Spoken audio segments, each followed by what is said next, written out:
So, ayan guys. Another update ako guys sa ating Kimpaw. Um, may nababasa, gusto ko lang kasi sasabihin na may nababasa kasi ako na which is hindi maganda doon sa bakit palagi na lang kimcho. 'Di ba?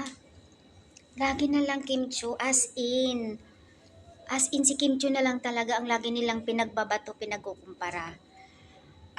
Kung matatandaan niyo po ay 'di ba nga nauna na na-release yung kay Kim Chu 2 months ago na something, Calendar Girl.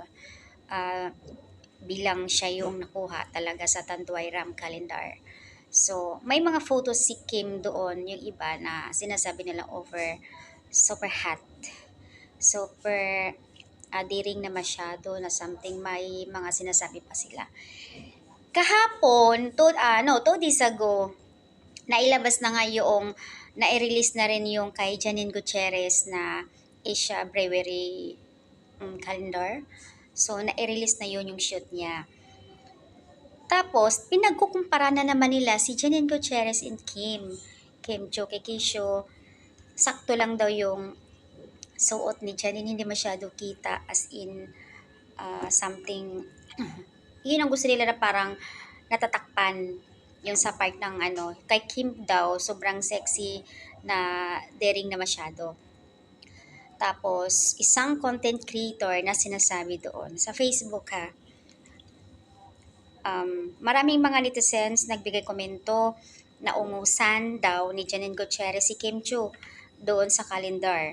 Dahil kay Kim is Tanduay, Ram, and kay mas social naman daw kay Janine dahil Asia Brewery. Paano ba i-pronounce? So, yun. Pinagkukumpara naman daw nila na mas maganda ang shoot, mas maganda ang suot, mas maganda yung katawan ni Janine compare daw kay Kim. Marami silang mga nagbigay opinion kung ano-ano na lang.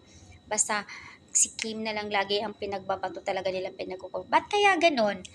Pero guys, ito ha, hindi ko naman inaano dahil gusto ko lang naman din kasi i-share sa ating lahat, mga Kim Pao fans, na walang magagawa yung ibang mga netizens at alam natin lahat na sa kabilang fandom.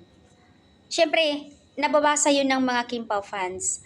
Kaya malamang nagre-react at pinapatulan din sila, ibang fandom, na ba't kailangan yung ipapagkumpara, ba't kailangan yung ayaw nyo tantanan si Kim hanggang hindi pa rin makamove on, di ba? Ang kagandahan lang talaga kay Kim na kahit ano ang ibabash sa kanya, as in tahimik lang siya. Pag sa ibang mga artista talagang hindi ka papalampasin nun. Promise, si Kim talaga as in napaka down to earth talaga niya. Yun ang gusto din natin sa kanya. So, ayan lang guys ang update dahil nga na-release na nga ni Janine yung kanyang Asia Brewery doon sa kanyang calendar.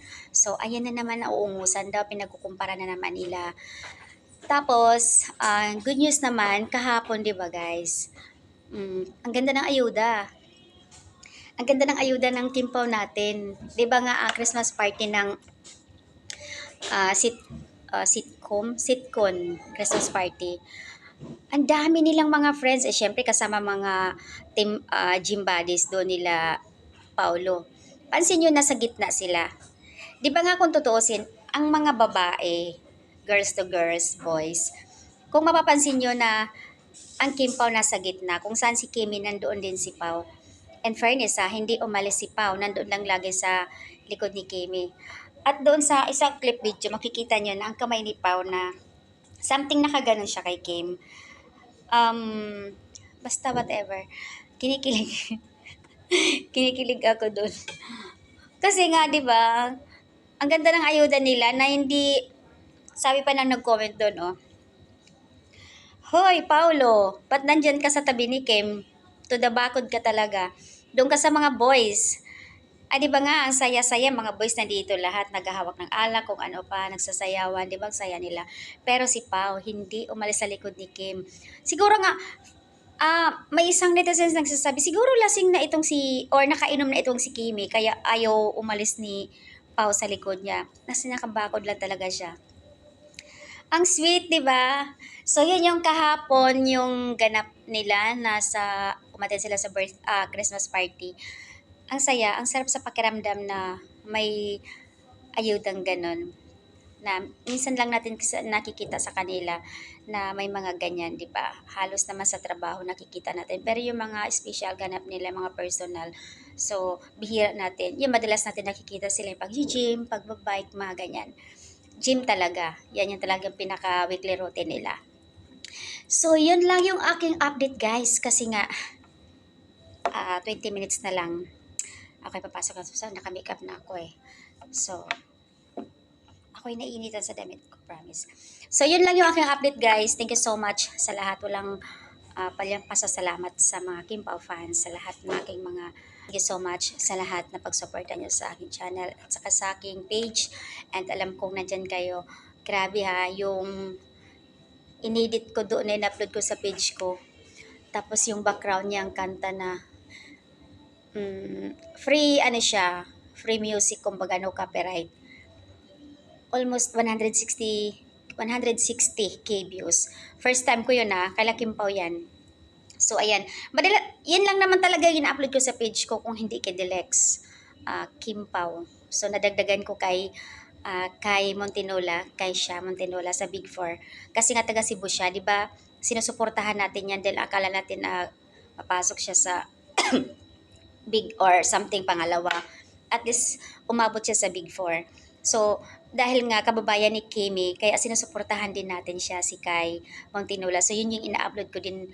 Nag-start na ako mag-upload doon sa page ko at saka sa YouTube ko kay Kai. So guys, kung may time kayo pagdating kay Kai sa update, panoorin nyo na lang guys. Kasi kababayan naman din niya ni Kimi. Magkamukha nga sila, magaganda. So yun lang yung aking update guys. Thank you so much at ako'y magbibihis na. Bye!